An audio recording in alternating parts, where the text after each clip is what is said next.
This is Van Electric Ghost, and we're live on the air with Jamie Green for the first time. Welcome to the Van Electric Ghost podcast. How you doing today? I'm good. Thank you so much for having me. We've been interviewing people live since 2016, and we like this format. It allows us to be very conversational, kind of like a radio interview, as I mentioned. What we're going to talk about today is shifting mindsets for lasting change. So that's going to be kind of our focus. And we've got a couple of things we want to talk about before we get to the heart of your story.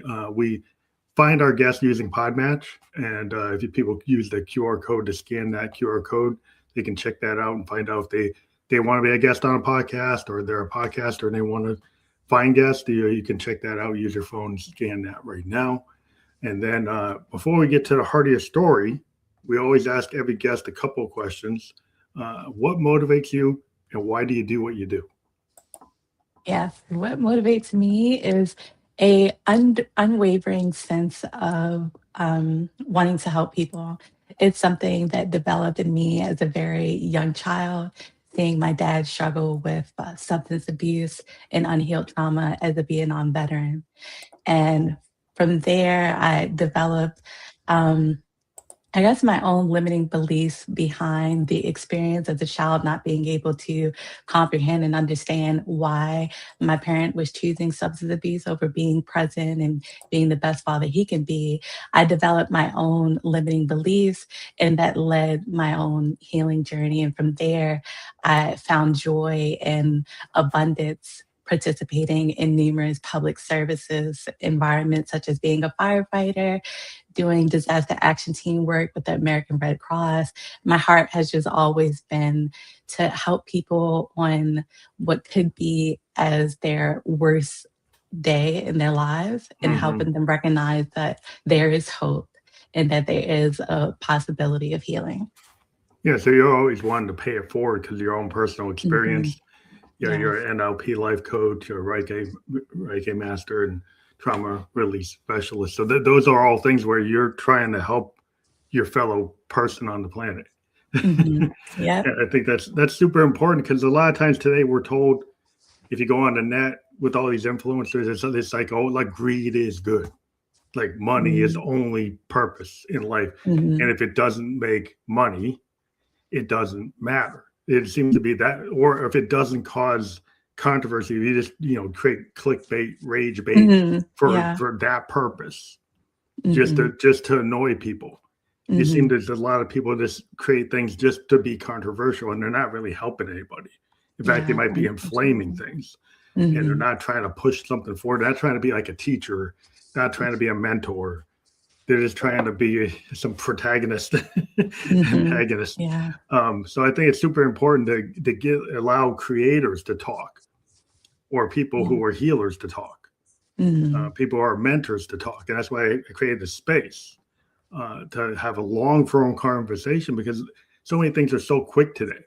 Like 15 seconds, 30 seconds, everything's got to be super fast, super clippy, super cuts. Life isn't like that. You can't solve a problem in 15 seconds. Yeah, that's so true.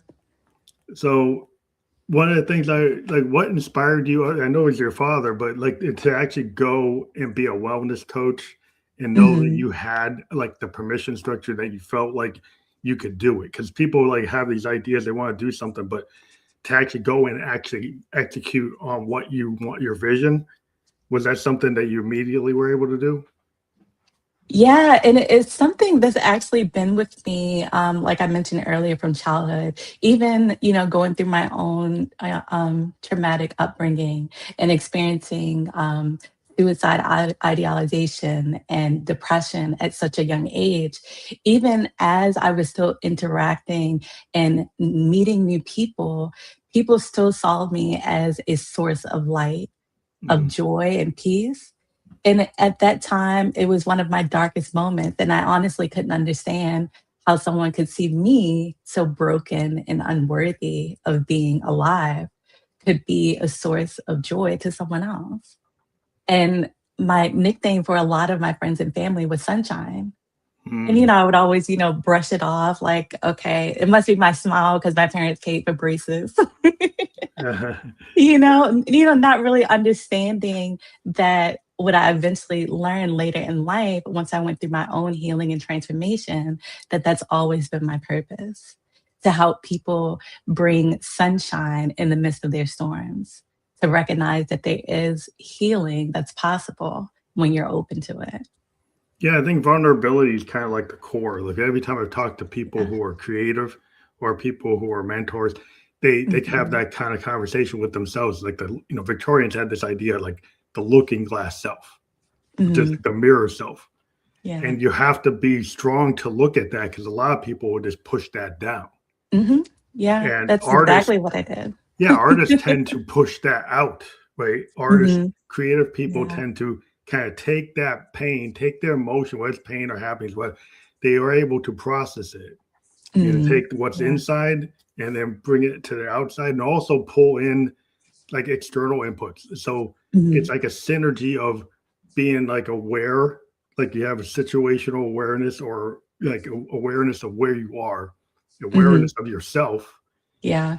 So it's like microcosm, macrocosm. There you have this connection to the Mhm. world where you see a lot of people like they're so cut off, Yeah. they're so repressed, they don't know how to do that. And, and Yes. and I think that's like the core of always helps like how can you be an artist? Because you give yourself permission to be an artist. Mhm. Yeah, permission is everything. It Yeah. is, and unfortunately, like you mentioned, like being cut off, especially in different cultures, we talk about generational trauma. When, your grandparents and your great-grandparents didn't deal with their own trauma, it begins to trickle down. And we follow by modeling.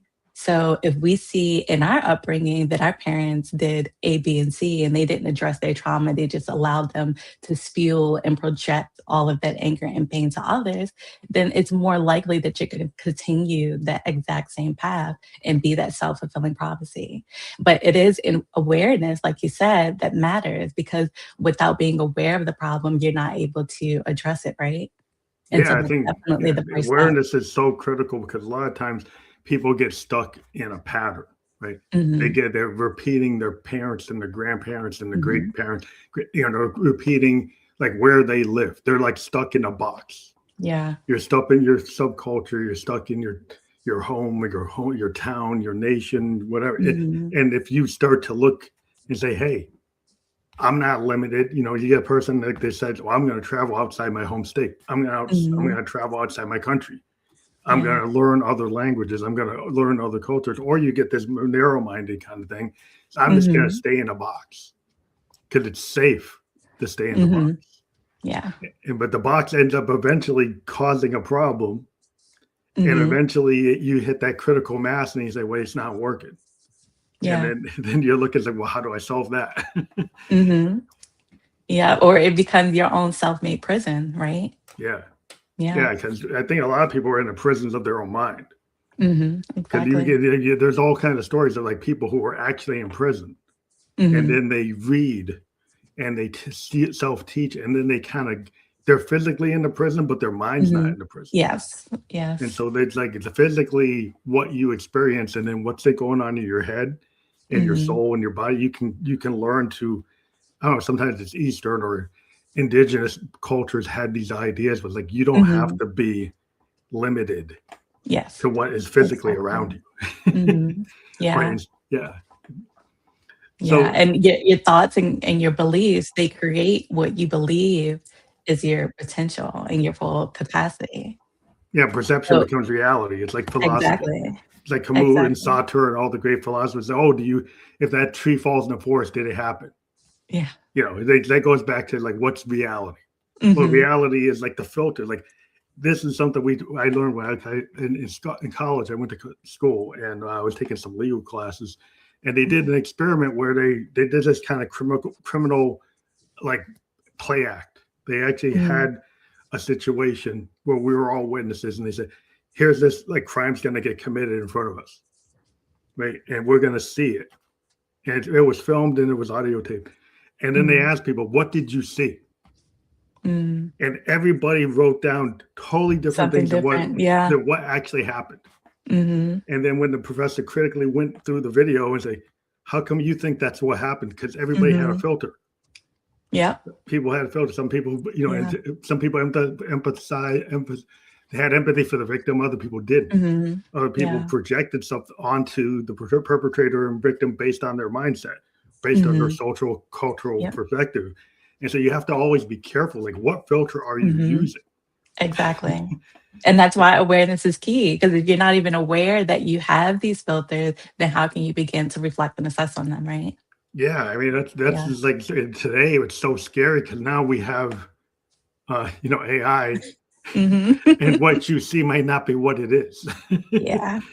Yeah. So it's like, okay, it's like, well, we have a hard enough time when it really is. This Mm-hmm. is what actually happened, and now Yeah. you can manipulate what happened. Yeah, I know. It's So interesting times. yeah, so like in terms of emotional blocks, what are the most like common emotional blocks you find? Because so many, but maybe maybe top five or something that you see all the time. Yeah, it would definitely be shame. Mm. Shame can be the number one um, emotion that stops people from speaking their truth and keeping them silent. And so, if you're dealing with internal battles, but you're ashamed and you fear being judged or being misunderstood, you continue to allow those emotions to fester. And then those beliefs begin to transition into that victim mentality. And then you begin to feel hopeless. But when you find someone and you continue to seek out support, seek out safe spaces where you feel comfortable with communicating with the other, then that shame begins to transform into power. Yeah, I Yeah. think that's the core of any kind of like growth experience is being getting Hmm. beyond like the shame and the Hmm. guilt. Yeah. That people have that like shame, guilt, and then they have this like intense need to feel safe. Hmm. And it's Yeah. like all those things can hold you back. Hmm. Because if you don't because like this the perfection trap. Like a Hmm. lot of artists run into it. I run into artists and you go to their loft and they have all these paintings. They say, "Well, are they in the Hmm. gallery?" He's like, "No." Why? Because they're not ready. He's like, "Well, they look ready to me." Yeah. you know. And Yeah. so it's like you're so fearful of what the world's gonna think Hmm. about what you do because like you're trying to be perfect, but you're like the artists sometimes are not the best judge of their own work. Hmm. Yeah. So we can They be our learn. own worst critic. Yeah. Yeah, so you have to like have people who are advocates and say, you really need to put that out.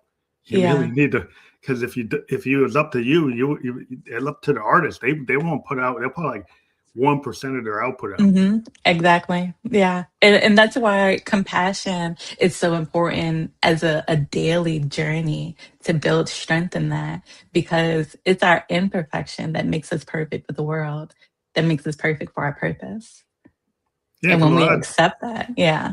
I mean, if you because like in my one of my jobs is like software design, and we have a lot of stuff. We do incremental development, iterative Hmm. development, and a lot of what we do is happy accidents. If you're in Hmm. engineering, Yeah. that you have plans and you have projects, Hmm. but a lot of times the things that really work are the things you had no intention of doing. Yeah.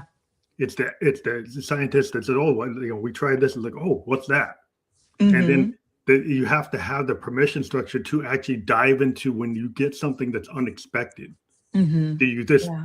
throw it under the rug and hide Hmm. it, or do you actually start to be curious and say, "Why did that happen? Yeah. Maybe that's better than what I planned," Hmm. and put it Exactly. out. And that's Yeah. that's hard to do because the world tries to not tell you not to do that. A Hmm. lot of process, a lot Yeah. of our bureaucracies and structures tell you, "Oh, you shouldn't do that." But the Hmm. people who are successful are the ones who actually dive into that. Exactly. Exactly. And so when you understand that no failure is failure, it's actually feedback or course direction, right? Yeah, And that's how see, you refine the process.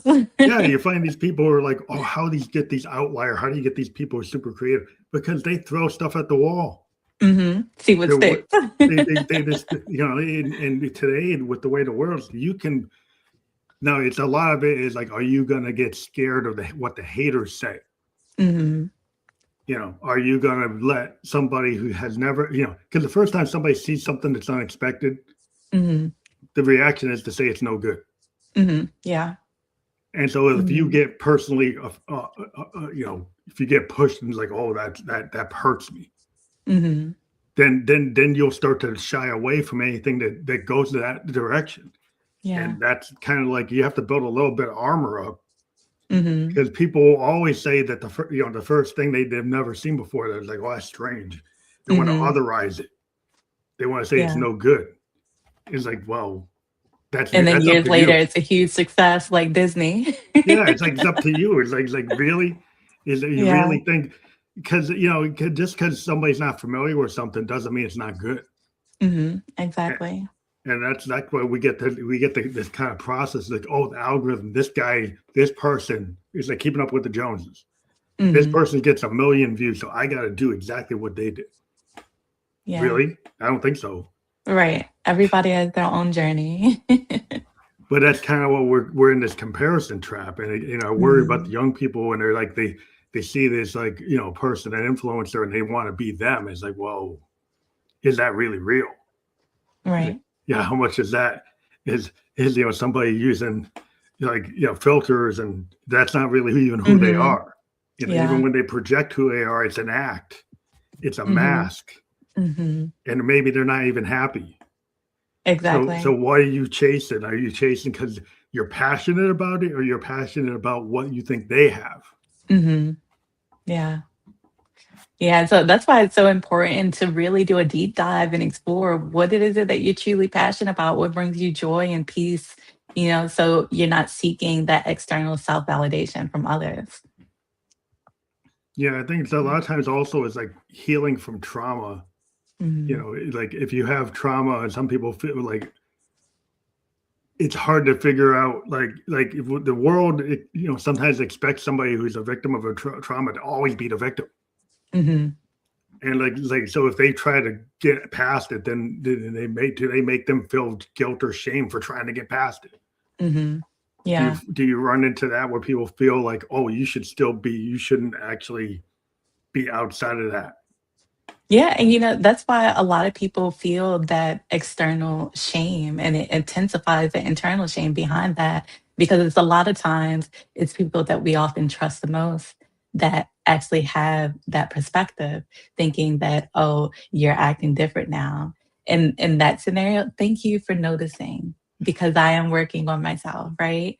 And so when you spin it and you accept yourself as you are and establish those boundaries, you recognize who can actually be there for you and support you on this healing journey and who isn't.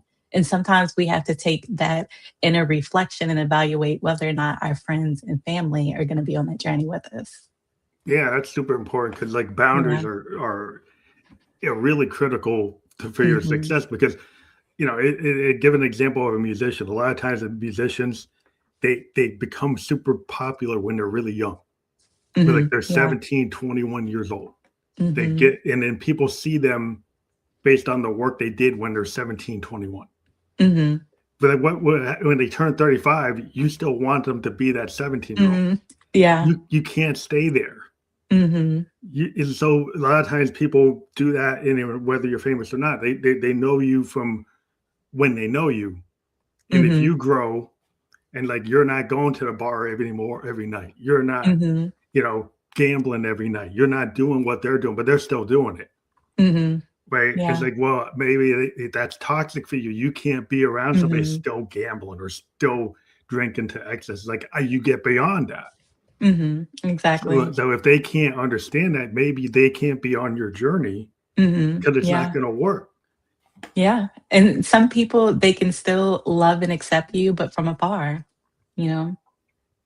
Yeah, I Yeah. mean, yeah, because if you realize, like, maybe I can talk to you on the phone, but I can't be with you at the bar, Mhm. right? Yeah. Maybe we could be in this other social situation, but I can't be where you want me to be Mhm. because that's not where I am. Exactly. And if it's somebody's like one of these all or nothing type of people, then well, then Mhm. then that's what it is. So, in terms of experiences you've had with misconceptions, in terms of like what are the biggest misconceptions? Yeah, the about. biggest one that I hear a lot is that someone can experience something traumatic and then perhaps 3 or 5 years later, they're still being affected by it, and Mhm. they're confused as to why they haven't moved on or why they can't get over it.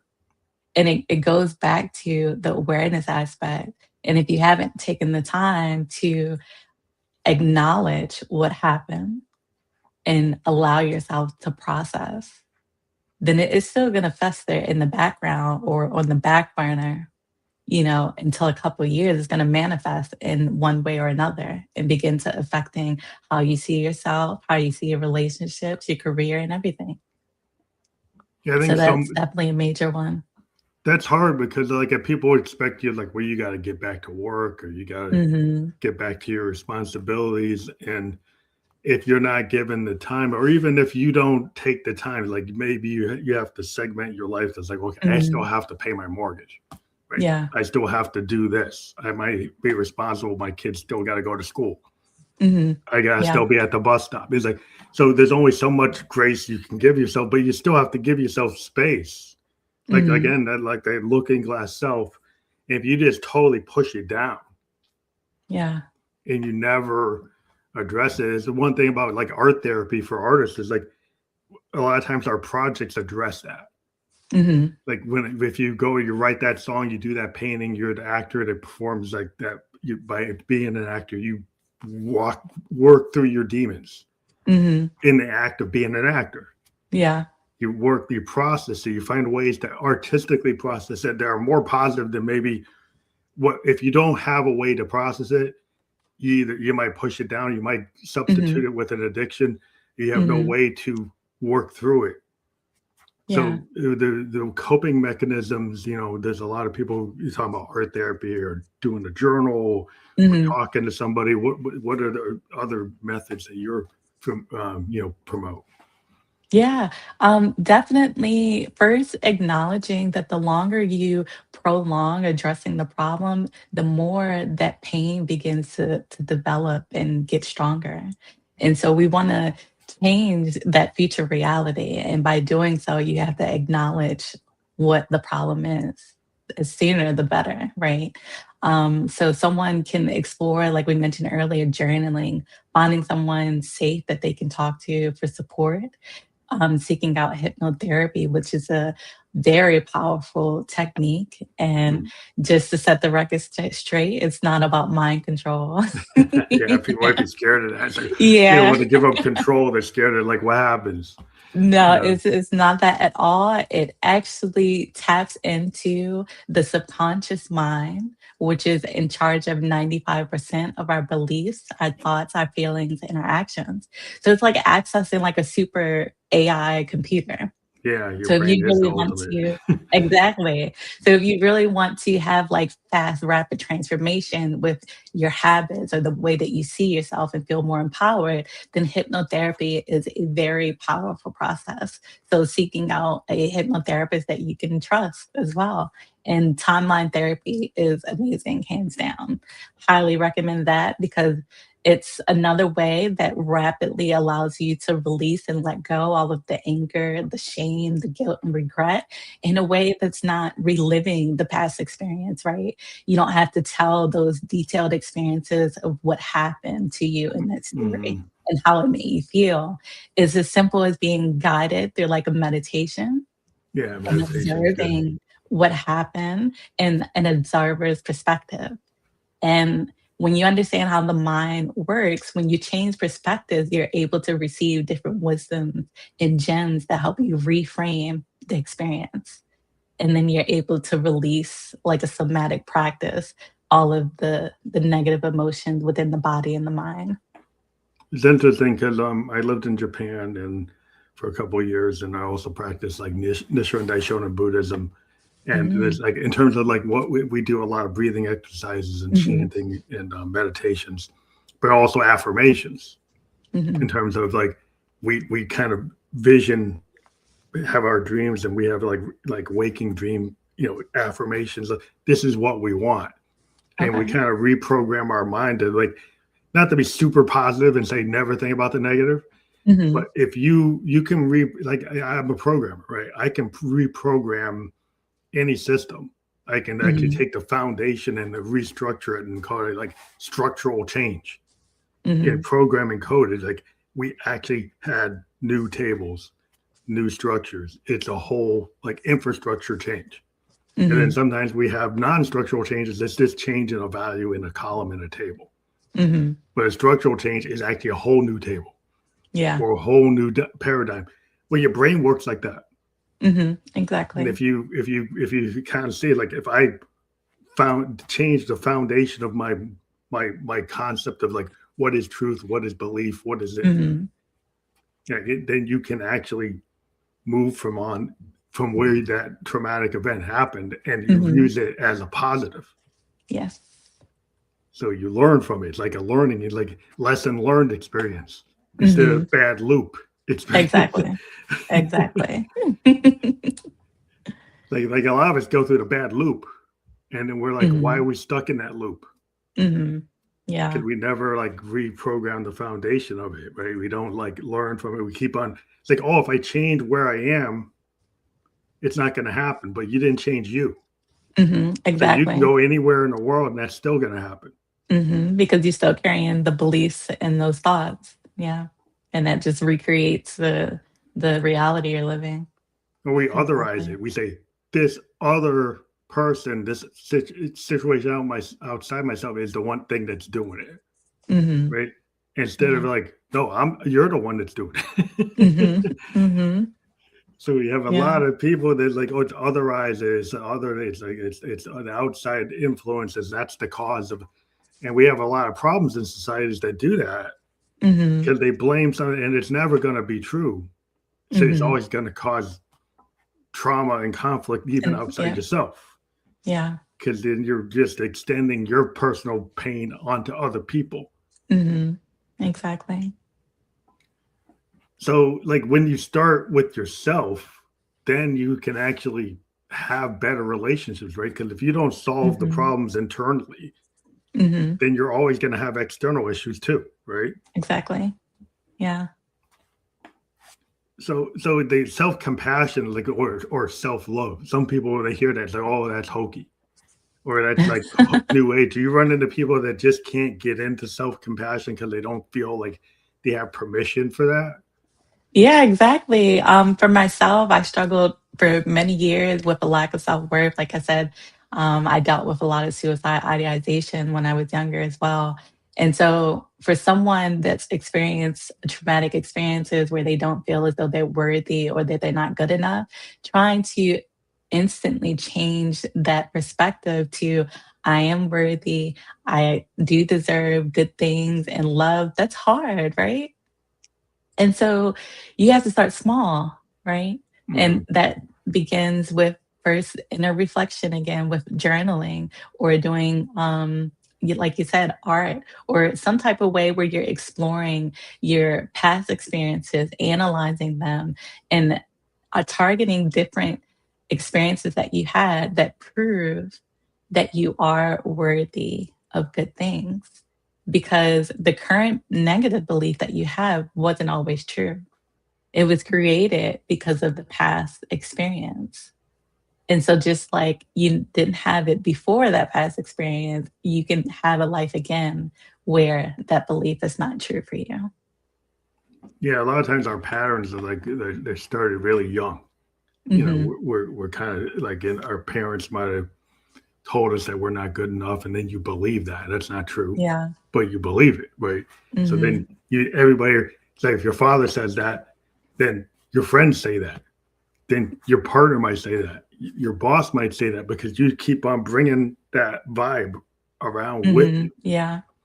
Or not even just verbally communicating that, but simply in the way that they do certain actions, body language attunes for a lot of the way that we communicate, right? So if they're, giving you the cold shoulder, we may interpret that as, oh, they don't think I'm good enough.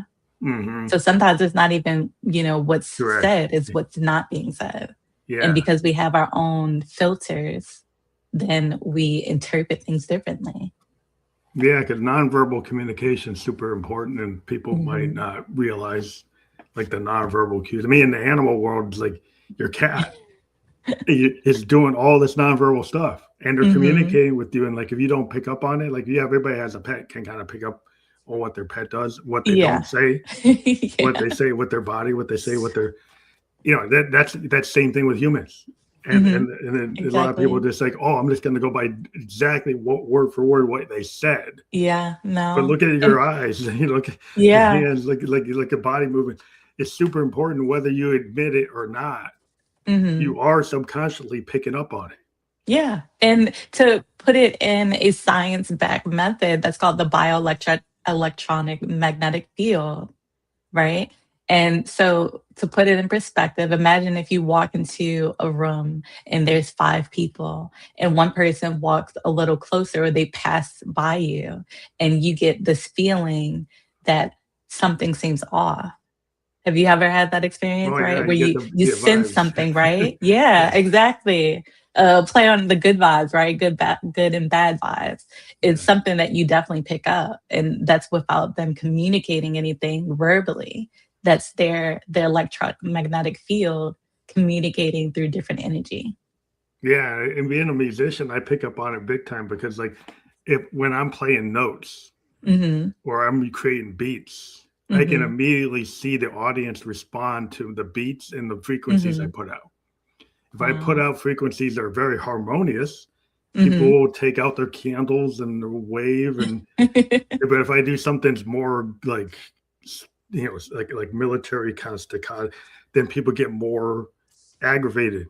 There's kind Mhm. of difference between like a Yeah. punk rock band and people Mhm. in a grunge band. You see the mosh pit.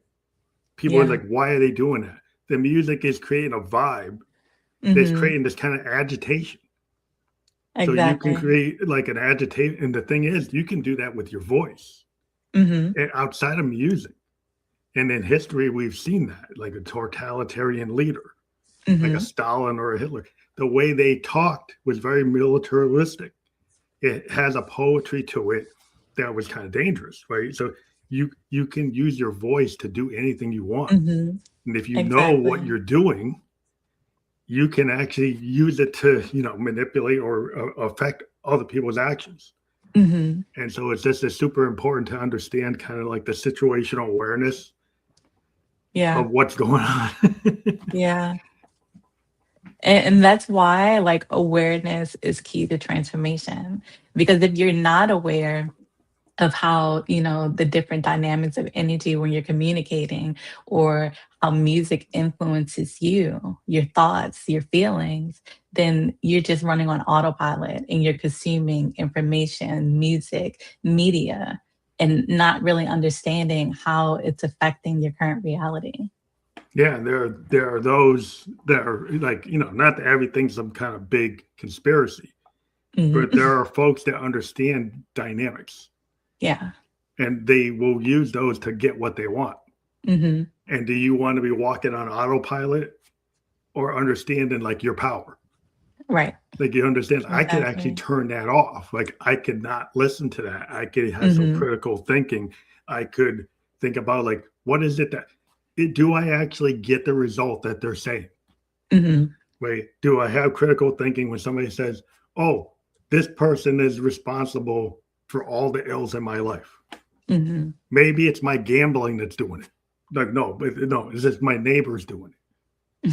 If you continue to just think your neighbor is the one reason why you have no money, Mhm. not the fact that you're betting on sports all day and you're losing. Yeah. Like, okay, it's like did you don't think it out? Like Yeah. you use like the scapegoat.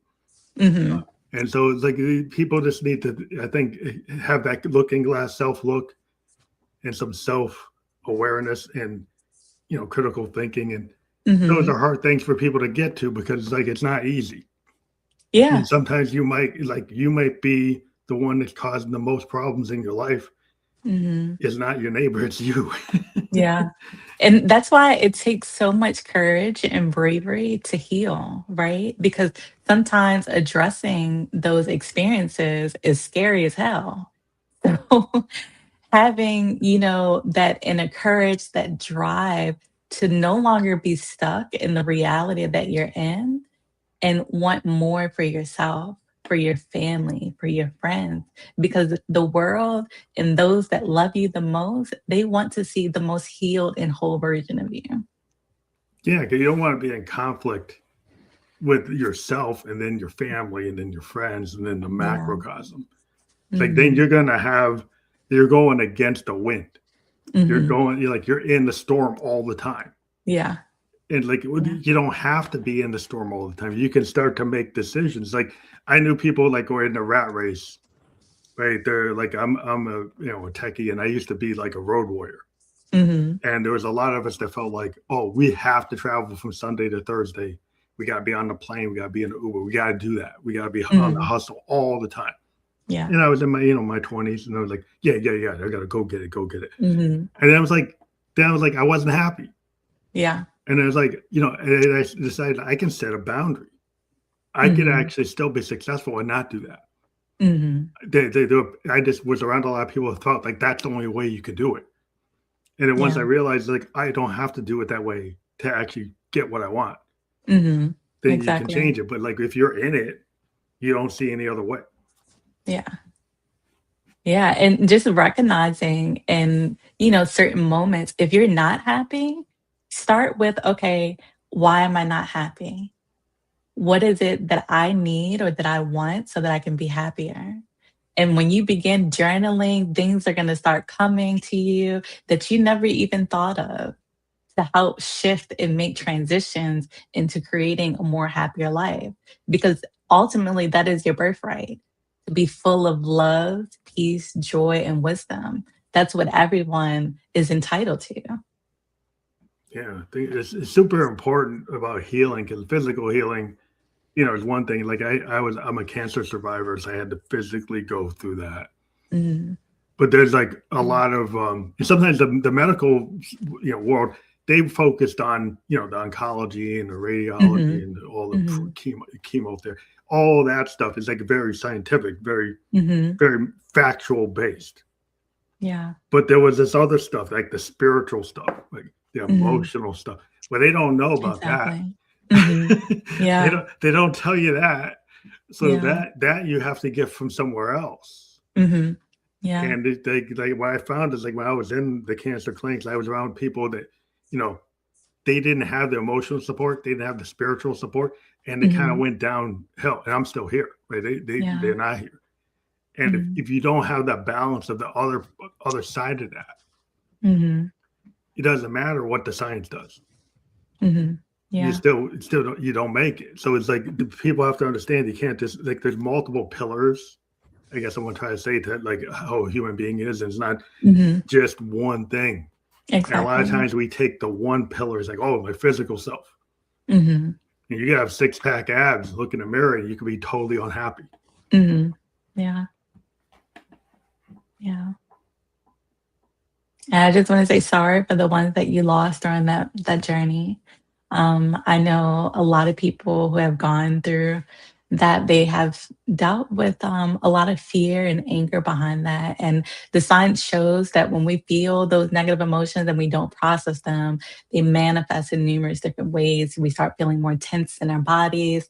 We start, having struggle with sleeping. And so it's really important to release those emotions and one way or another, continue to seek out the support and find a method that works for you. Yeah, I think it's just I think a lot of times we get so put into like lanes. We try to just compartmentalize everything. And there's a lot of stuff that's really holistic. And we're just so focused on, well, let me just take this one piece and just focus on that. And it's really the integration. Exactly. That seems to be the hard thing for people to get, because it's like, oh, I'm just going to do this 10 step. Right. And then, well, it's 10 steps, but then there's 10 years of your life that led you to the 10 steps.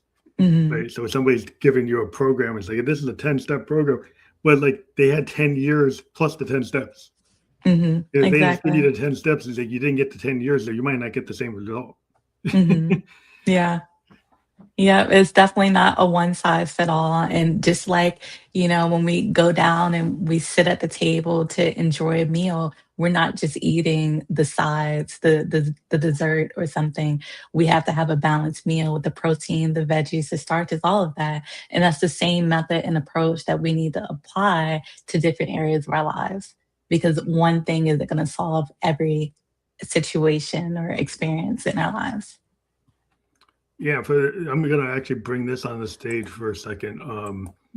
Is like you have a bunch of different programs here. Can you see that? Yeah, yes, I can see it. Yeah. So in October of this year, I will be hosting a healing and transformational retreat where the participants will be guided through the signature coaching program, Life Anew, specifically releasing those 5 toxic negative emotions such as anger, shame, guilt, regret, and sadness. And then identifying the limiting beliefs that have been keeping them stuck, such as I'm not enough. I'm not worthy, I don't deserve. We'll begin releasing and loosening those up so that at the end of the retreat, not only are you going to be beaming with empowerment and confidence, but you'll have that internal sense of peace, abundance, and joy that is going to continue and transform after the retreat. So it's not like a typical superficial surface retreat where we're just doing yoga. It's a full somatic and transformation experience. Right. And then for the self love retreat, for anyone who's struggling with feelings of lack of worth or not good enough, I'm hosting a self love retreat in Glenarm, Maryland in May. All are welcome to join, and we'll be identifying and transforming those negative beliefs and empowering you with confidence, joy, and peace. And then if anyone wants to connect for a one-to-one transformation session as well. That's And I cool. have guided meditations on Insight Timer. Yeah, and again, I've got this QR code that you guys can scan. That'll bring you right to your sunshine soulvibes.com, and that brings you to your book now services package link that's actually on the screen right now. If you do the QR code, they'll bring you into that, so then you can jump into this. And so I wanted to give that to people. There's some new things that we can do with the platform. We can actually promote people's our guest programs and the things that they offer. So we like to be able to give people that so they can do a deeper dive into what we've been talking about. Are you also like, do you write books? I will be writing my book and hopefully releasing by the end of the year. Oh, wow. It will be The Art of Becoming, Stepping into Your Greatness. It'll be a self-help book, but it'll also include transformational meditations so that you can learn to release limiting beliefs, how you can anchor in positive emotions to help when you're going through those challenges and storms, and to really help to pattern more peace and joy in your life. Well, that's cool. I think Yeah. I've talked to a lot of people, and I always refer to people as creative or creators, because everybody who has a program, anybody's doing Mhm. like being a mentor, you're very creative in how you can, to be a mentor, you have to be creative in terms of being able to transfer your experience Mhm. to other people. So I still think, Mhm. and Yeah. some people say, well, creative person, oh, that's just an actor, or that's a musician, that's a painter. Mhm. I think all human beings are creative. Yes. And Yes, they so are. like it just, that's how the focus of this podcast is a safe place for all creators to kind of tell their, give their vision, talk Mhm. about what they're trying to do in this world, to kind of, pay it forward. Because I think Yeah. everybody is a creative person isn't just trying to just do something for themselves. They're trying to pay forward like what they've learned, and try to get other people Mhm. that benefit from what they've learned or Yeah. experienced. Yeah. And so thank you so much for allowing your light to shine and creating this platform for many voices to be heard and experiences and wisdom to be shown. Thank you. Well, I want to thank you for being here today. And then we've gone through the QR code. I do encourage people to click on the links. The links you see below will be fully clickable on the platforms that we're on. We were just on LinkedIn, YouTube, and Kick. We're going to be on all the other platforms where you can listen to or watch a podcast by tomorrow. And we do encourage everybody to, scan the QR code, click on the links, We've got your Instagram there too. So I'm sure, like, do you like people like to DM you on your Instagram? Yeah, that's accessible as well. That's cool. Yeah, there's so many ways people can connect today. So we just want to give Mhm. everybody like whatever method you feel comfortable connecting. We have it here. You can do it Yeah. on the way you feel comfortable doing. And thank you for being here on a Saturday afternoon. And hope you have a great rest of your weekend. Yes, thank you so much, and you do the same. Thank you.